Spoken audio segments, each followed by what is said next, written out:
You're listening to the CD Baby CD Baby DIY Musician Podcast.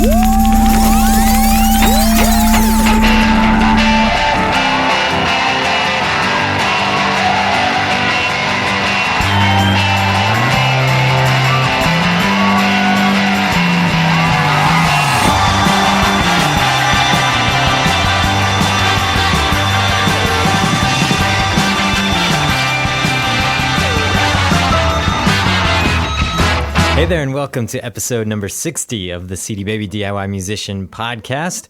My name is Kevin, and joining me for this Roundtable edition is Robert and Chris. How's it going? You guys are sitting on the opposite sides that you normally do, and it just totally threw messed me up. Yeah, we're going to have to start this all over again. You can call me Chris and him Robert. That's true, I could. The mystery. The mystery. So how you guys doing? Good. Chris, Good. You were burning up a little bit earlier today over, you had to leave a comment on our podcast section for episode number 58 where we talked about your tour. Yeah, our usual discussion generator, Robert Lee King, wrote in saying I'd done a bunch of things wrong in the tour, so I had to respond. I'm glad you're very engaged, Robert, if you're listening, I'm sure. He's listening. Oh, yeah. You know, we need some more people like Robert, I think, actually, to sort of spice things it up. up a Yeah, little totally. bit. That's why I told him. Need a little controversy. I told him I appreciate it. But I haven't read your response yet. I think definitely need to see it. I could summarize his statement. And this is Robert Lee King, not Robert Me, of course. Correct. We're talking about. What was he saying? Basically that I made a huge mistake by renting a Sprinter van for the luxury and comfort of my band before going on the tour. I guess going in with the mindset that I would lose some money. But my point to him was basically like that mentality might work for sort of like an all-for-one kind of band where everyone's an equal member and they share equal investments. But the setup I have is it's my band. My name's on the marquee. So I really have to be concerned for the people in my band, how, I guess, for their comfort level and sort of what are they willing to put up with for very little in return money-wise. So Right. You run your band as a business and your business as a band, and you don't get to pay your employees very much. So yeah, so I figured like the least I can do is make them comfortable while they're away from their families and their jobs because they're all professional people. And I offset that cost through other music work I do while I'm at home. So, yeah, I don't know. Not everyone's touring circumstances are the same. And so. you had mentioned that you see touring, in your instance, more as a promotional opportunity and not as a money-making endeavor.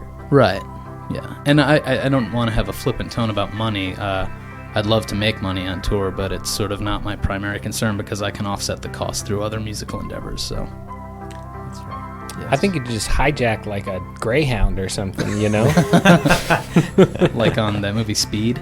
Yeah, exactly. Is that what happens in that movie? Yeah, I think so. But no, I haven't read the whole exchange, but I look forward to. So that's on episode number 58 at the CD Baby Podcast website in the comments section, and we always love when people spark interesting conversation. But it is an interesting topic because, you know, a lot of artists do think, I'm going to go out on the road to make money. But in the situation like yours, that you have, you know, the challenge of keeping people happy that have no stake artistically in what you're doing. I mean, they kind of do, in that they get to play and they do. We're all friends and they enjoy yeah. playing the music, but really at the end of the day, it's my burden to keep the thing going. Yeah. So. And if it became wildly successful, you'd fire them all and get other players.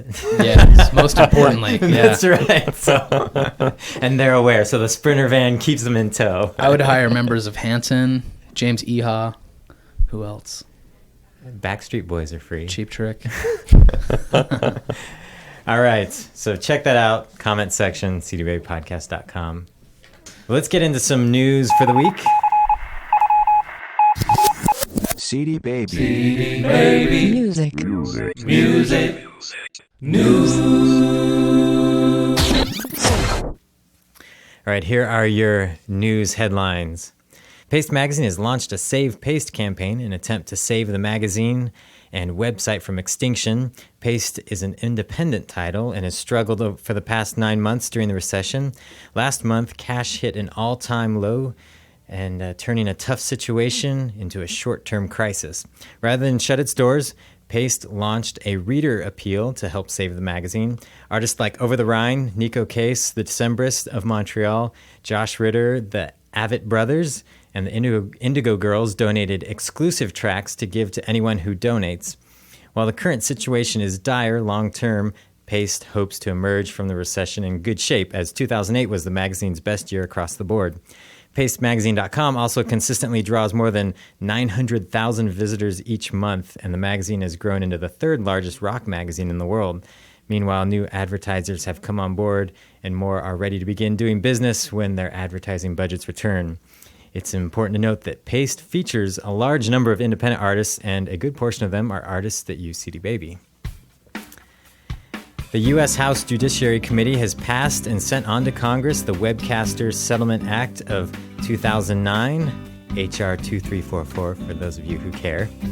The new bill is the latest attempt by webcasters to get a royalty structure that they can live with and would give them 30 days to renegotiate with Sound Exchange. The previous bill gave the two parties until February, but agreements were not reached with several types of internet broadcasters, including pure play or web-only broadcasters, small commercial webcasters, and religious broadcasters. Twitter continues to see enormous growth. ComScore released its U.S. numbers for April 2009, and it shows Twitter reaching 17 million unique visitors in the U.S. during the month, an 83% increase from March, when Twitter had 9.3 million domestic visitors. While Twitter nearly doubled its audience in April, its monthly growth rate did temper down from 131% growth in March. Doubling up month after month. Those are the headlines that I saw that were interesting and to take note of. You forgot to leave out you did leave out the part about Twitter, the abandonment rate. Yeah, I was going to mention that. We'll talk about that now. So apparently that they've also noticed that about 50 to 60% of people abandon Twitter after like a month or so of usage. And but it's still interesting to see that they're still having massive growth. Right. So I mean, there is the Oprah factor, and the news like to say Twitter right now. You turn on your local news, and they'll say, this is on Twitter. And you can also find us on Twitter, and you can also find us on Twitter. But they're still growing at a massive rate, and so it'll be interesting to see how that continues. They also have had some huge debacles lately this past week where they eliminated a key feature, one that I really liked, but they say hardly anybody used, where you could see at replies back and forth with someone you follow and someone they follow that you're not following. And that kind of would lead you into some more interesting conversations and find people that, like if Chris, you were following some other interesting artists in Portland that I didn't know and I saw you talking to them, I might go and follow them. And now you can't see Now I any of can't that see that conversation? conversation because it only will show it to me if I follow both people already. Oh, They said only 3% of the people were using that. I find that hard to believe. But the thing that was frustrating is that they kind of lied about it at first. And it came down to actually technical difficulties and that they're just so overwhelmed that they had to pull the plug on it. So Oh, wow. they're trying to put it back into effect, but who knows if they will. So. I did see the whale a whole lot more this past week. Yeah, too. and also the ice cream cone with the worm. That's when they're having like scheduled system shutdowns. What is the whale? It's called the fail whale. it's when Twitter can't handle the load. You get this graphic of a whale and all these little birds trying to carry it. Oh, I think I've seen that before. That's a cute way to say like we're having Go trouble. away. But no, so I'm sure they'll get it figured out at some point. But they made that change recently. Paste Magazine. It's kind of interesting to see. I heard about that on the radio this morning, actually. Yeah, I'm hoping that they make it. They are a great magazine, and most of the content is indie music, whether it be on like established indie labels. But a good portion of the artists in there are artists that their albums are available on CD Baby. So I wonder how much of a short-term solution this is, or if when the economy improves, if advertising will come back, or if it's really like, I don't know, Well, maybe print- too little too late for... I mean, print advertising in general is kind of suffering a lot. Right. I mean, newspapers going down left and right. I think that people are I mean, businesses are less likely to put money into advertising in print publications because they know that they're suffering. Yeah, but they're still, like they said, the number 3 rock magazine in the world, which I didn't realize it was that popular. I knew they had grown, but the main thing is though that they're an independent publication. So, there's probably very few publications that large that are still independent, and most of the time, when you're under a big umbrella company, you can withstand stuff like this because they shuffle money around. But when you're just one single income stream for your publication. Well, let's hope that they don't get, picked up by Rolling Stone and then used to the betterment of Rolling Stone rather Yes. than the betterment of indie artists. Yes, so I'm sure we'll keep an eye out on that and see what happens and report back to you guys. And then also that webcasting, the web streaming thing, still no resolution. So they're still trying to work something out. We'll see It's if going to be happens. like 2015 before. Yeah. They And reach this a is final affecting, is this bill mainly affecting like large webcasters like Yeah, Pandora? this includes Pandora. This is the thing, because Okay. February that it mentioned in the article was when Pandora, that main decision was supposed to be made and nothing happened Okay. that affected Pandora. But is this something that's affecting like podcasters? It's streaming, like web streaming. That's a gray area. That's It's anybody who's calling themselves an internet radio station for sure. And the main issue was the internet broadcasters who were solely on the internet, like Pandora. The rates were completely unfair for them compared to like radio stations that have a traditional, terrestrial broadcast. Right. It just weighted things very harshly. And they're not, going after podcasting obviously isn't their first priority because everyone knows there's no money in podcasting. Please buy a T-shirt. Please buy a T-shirt. Hey, I am wearing one of our beautiful CD Baby podcast T-shirts as we speak. That's right. And It looks lovely on you. my Designed by your brother. designed by my brother Andrew Bolt. Yes, excellent design. He did the CD Baby podcast logo and the banner that is currently at the podcast website. And we owe him greatly. We do indeed. We do indeed. Yeah. So, all right. Well, let's get into a recap of last week's episode.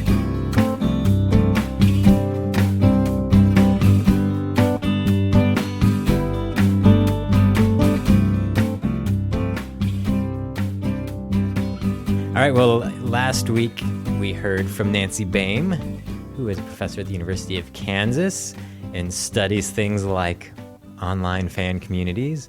And she has a blog called Online Fandom, which is very interesting. And I thought she brought up a couple of really key points.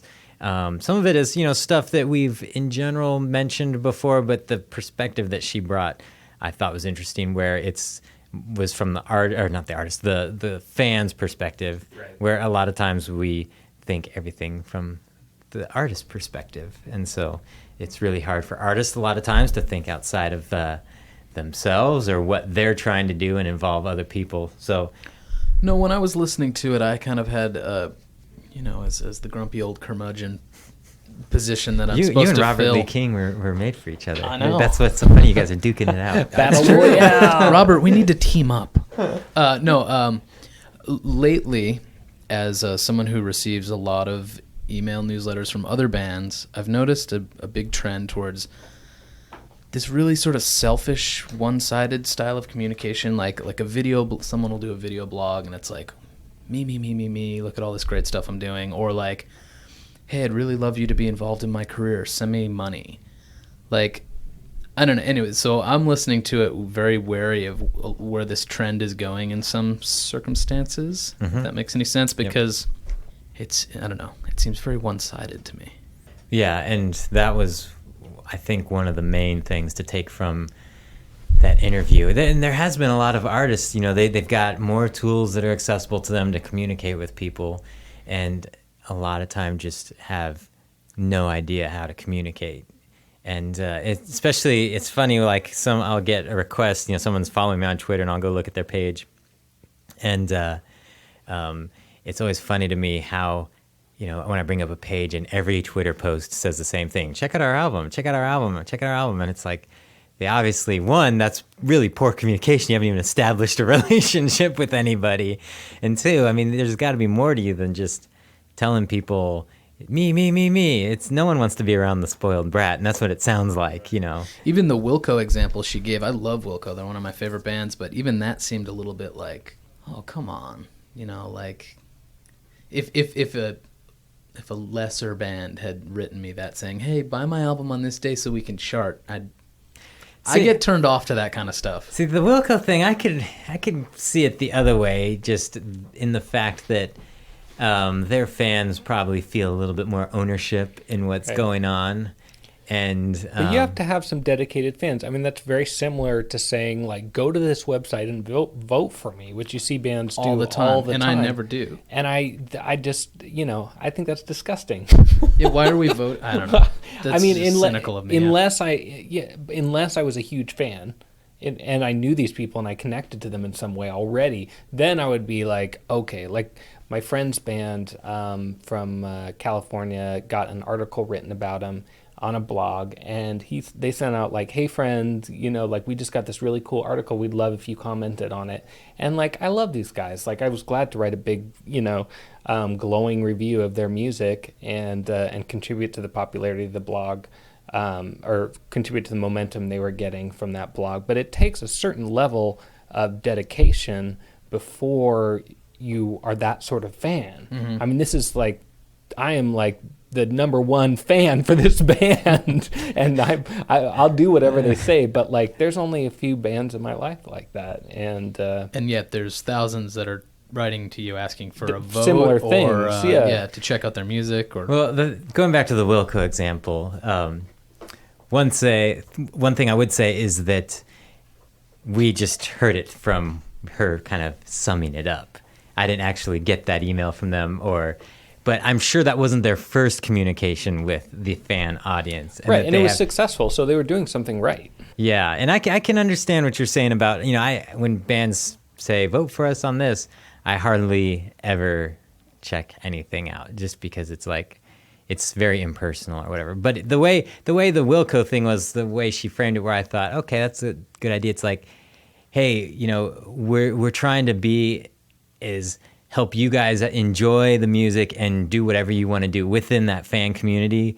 Help us out over here on this side, and that will help perpetuate the fan community. You know, we can continue to do this because, and in their position, it being the size of artists there, I'm sure that they probably get some flack from the record company for allowing that stuff to happen. And so that's probably more of what their position was. It's like, we get crap for allowing people to tape our shows, and we stick up for you guys in order to let you guys trade your shows and do whatever. So in return, help us prove the point that you still will buy the album and help us chart. So in there, when you frame it in that, I think it makes a little more sense in what they were trying to accomplish. I don't think it was a money grab, because, you know. Yeah, I didn't see the email either, but a lot of bands do just do that. Yes, hey, they we're do. up for this contest, vote for us. Or, hey, our album comes out on this day, buy it from this store so that, you know, this such and such will happen. And it's totally out of context. There's no, like, here's what we've done for you, give back now. Yeah, and that's why so many artists don't see any traction from those things. One thing that there's a couple key points I had here that I thought were noteworthy, and one was creating a place of belonging. And I think this may sound stupid, but I think that some of the crazy hair metal bands of the 80s and stuff had this idea down better than a lot of bands do now, where back then the music was all about creating a party. It's all about a party. We're all going to get together and have a party. And they were there facilitating the party. And maybe as shallow as some of it was, and maybe not as deep as far as like artistry that you may see people doing now that's more common, you know, a little more introspective, they knew exactly what the point of gathering the people together was for. It's putting the importance of your audience as the most important thing. I mean, it's like, why do you throw a party? You throw a party to make your friends happy, you know, and they're grateful to you for it, and therefore they'll buy a T-shirt or they'll buy an album, you know. And when you lose that mentality, when you think that people are coming there for you, then you start to lose it, and you start to get these sort of like uninterested responses, and you don't sell a lot of merch, and you have a hard time online when you're sending out email blasts and everything else, because people are like, this isn't a party. What are you doing for me? And I don't say that everything has to be a party. It doesn't have to be fun, but that was a very stripped down, easy way to say, yeah, people were going there because they wanted to have just a fun time, and the band was facilitating that fun time. It becomes a challenge when you're doing something more like what you're doing, Chris, when you want to have it to have a little more meaning, maybe, or depth than just... No, I don't want to. Never mind then. Come on. Well, it's like going Chris to... spandex. It's all about bringing spandex It's back. like going to a movie, it's the same experience whether you're going, to a certain extent, it's the same experience to go see a comedy, to go see a party stoner movie, to go see a drama. Like, you're going out to experience a kind of entertainment, and you're basically there to be, entertained or changed, or to experience something new and engaging. But also, I think a point that Nancy also brought up is that you're going to do those things, but you're also going to be around, you're going to take part in a community of like-minded people. Right. So that's why when Star Trek is released, people show up with Spock ears, and all the guys come out of their bedrooms from playing World of Warcraft that haven't seen daylight for months, and they go hang out at the movies together. That was a subtle jab, because I did dress up as Spock.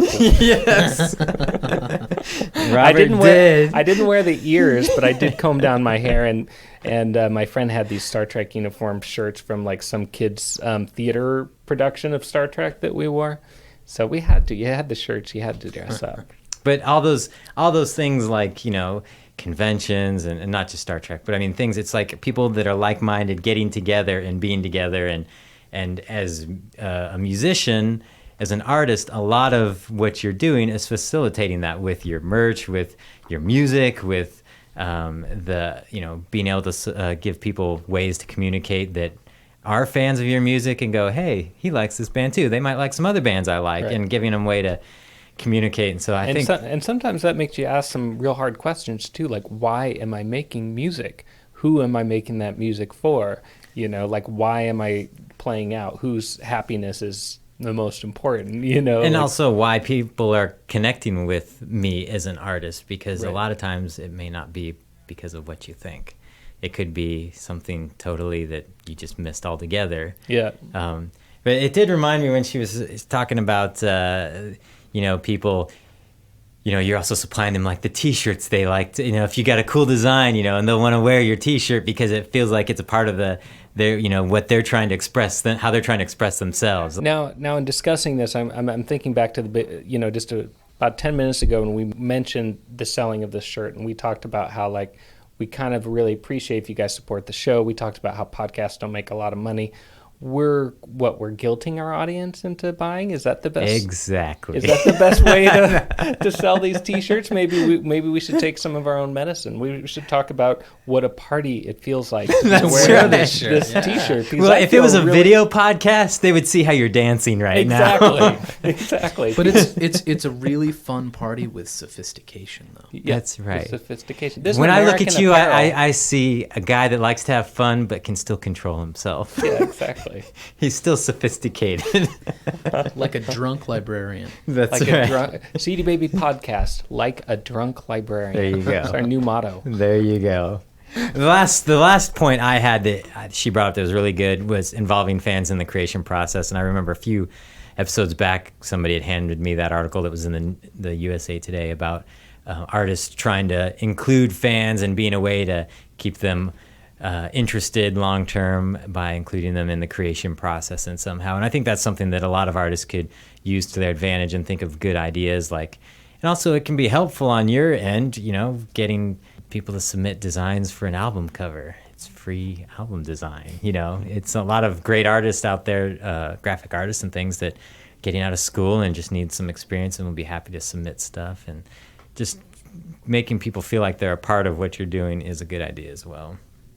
All right. We do have some calls and an email, so I think we can move on. I want to mention, though, if you want to weigh in on this topic, episode number 60, cdbabypodcast.com.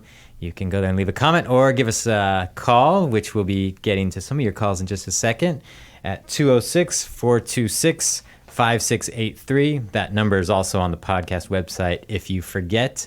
And we probably don't mention it enough, but we do have a CD Baby Podcast Twitter account.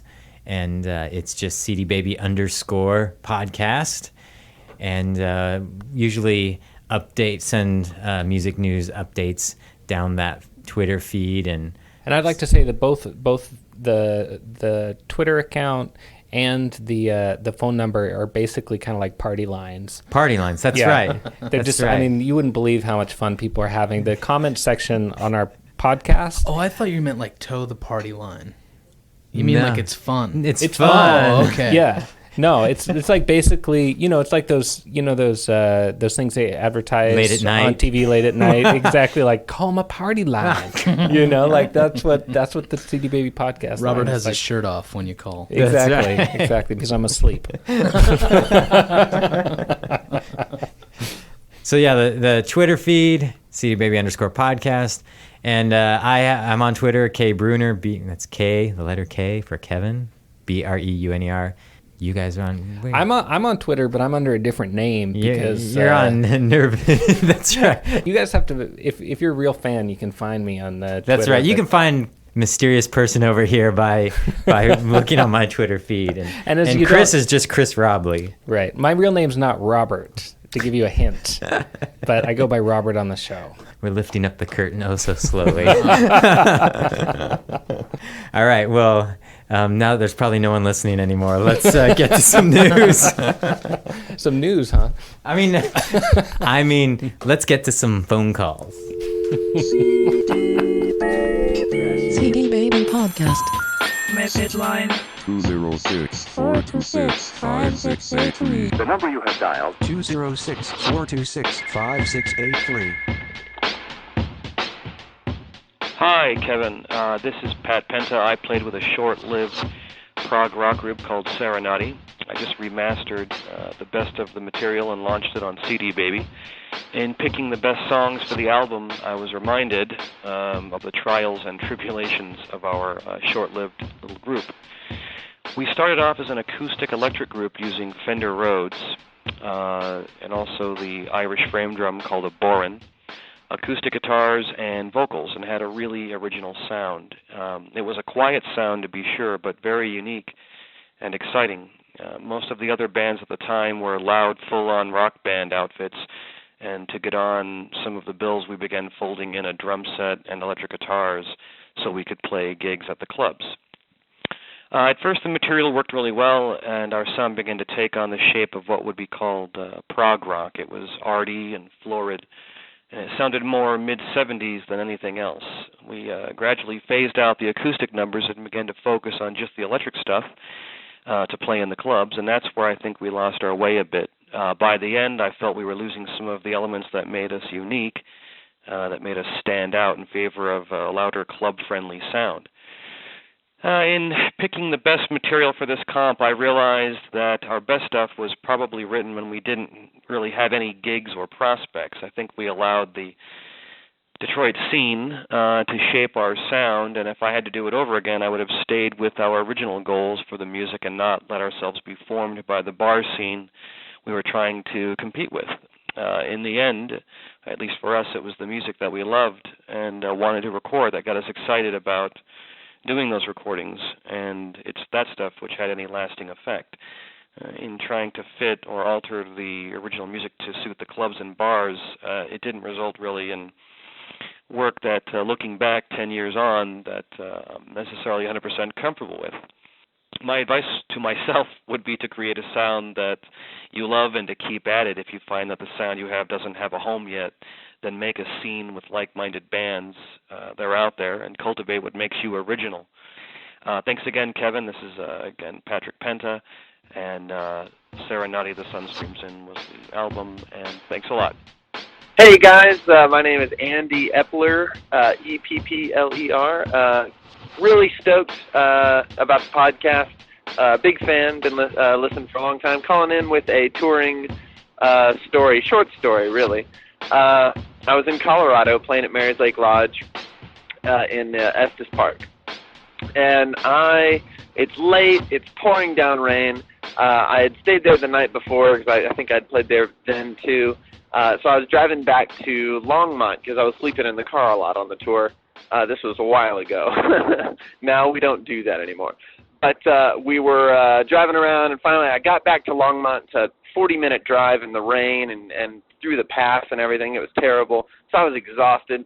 I can't see anything because there's not much lighting in the town, so I pull over into a parking lot and kind of try and go to sleep. Can't sleep, so I get a bottle of whiskey out of the trunk and sit on the roof of the car, and while it's raining, and kind of try and drink myself into a coma. And so I did, put the booze back in the trunk and went to sleep in the car. I woke up bright and early with the sun because someone was knocking on my window. I look out, and it's a man in a suit. I start looking around, and I'm in a parking lot completely full of cars.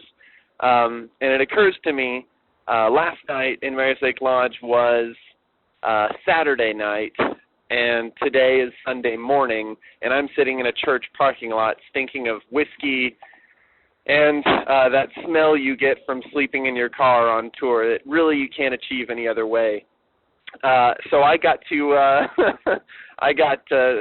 questioned a little bit, and I just told him I was lost and waiting for church to, who is this one you call Jesus?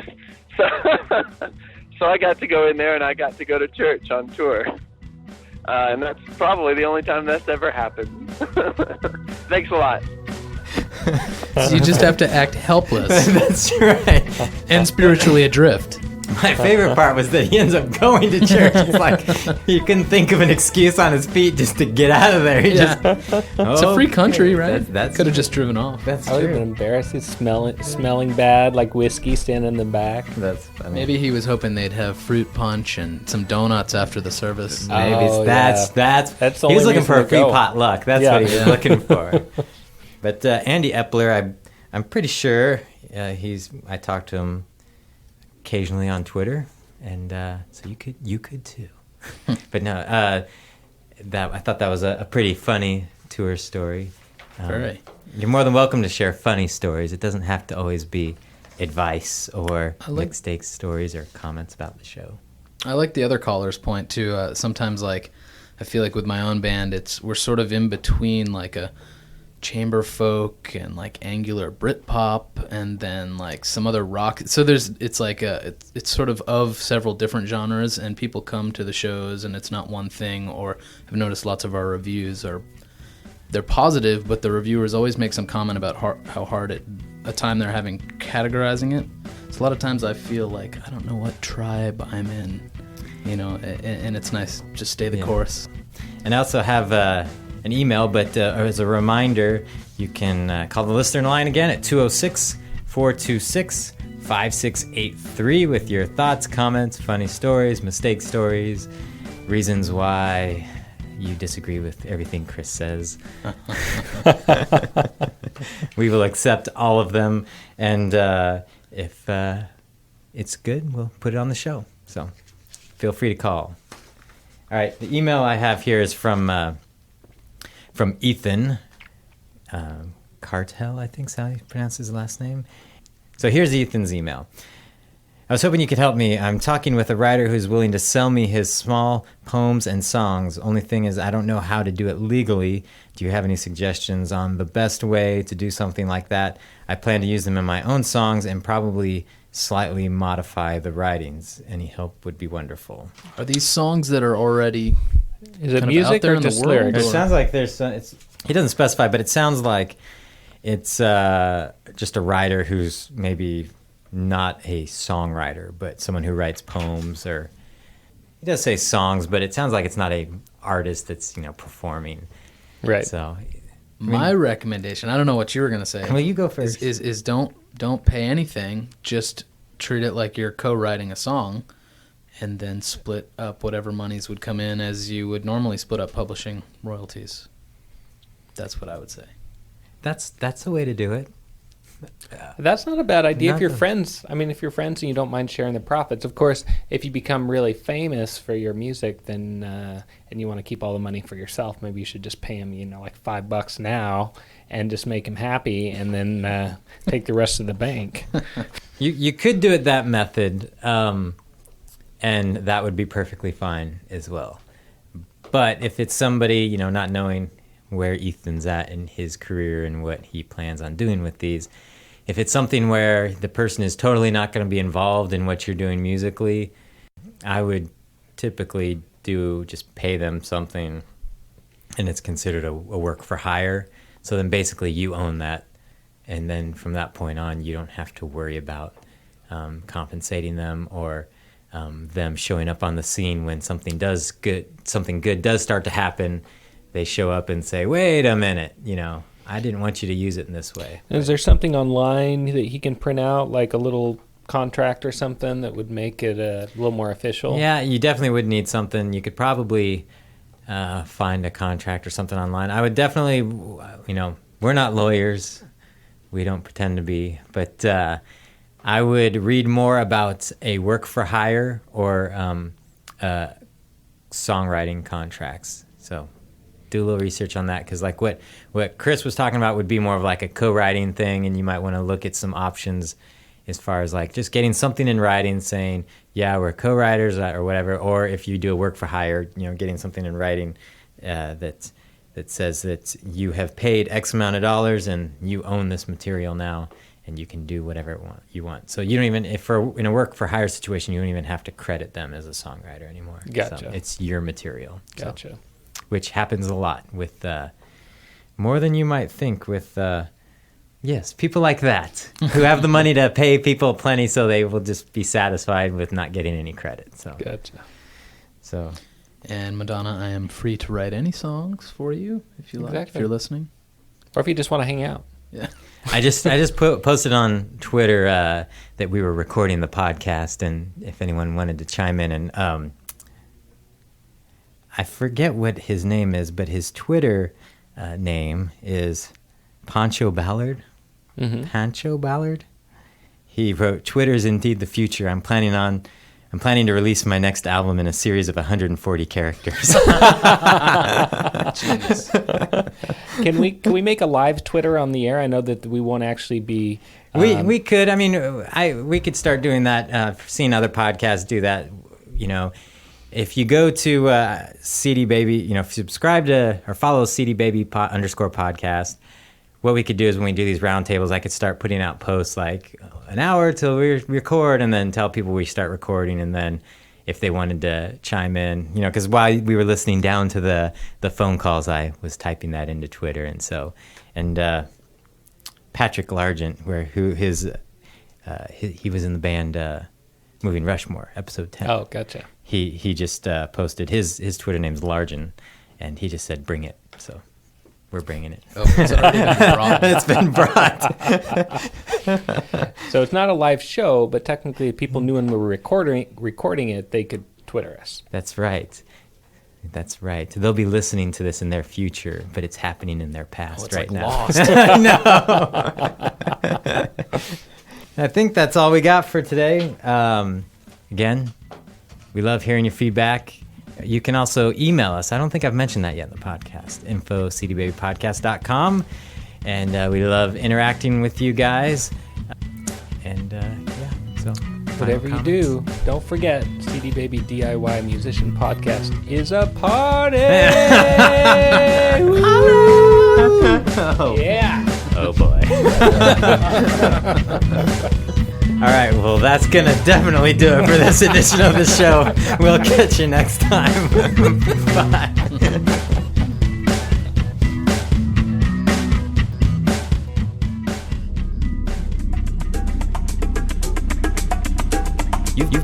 You've been listening to the CD Baby DIY Musician Podcast, broadcasting from Portland, Oregon, USA.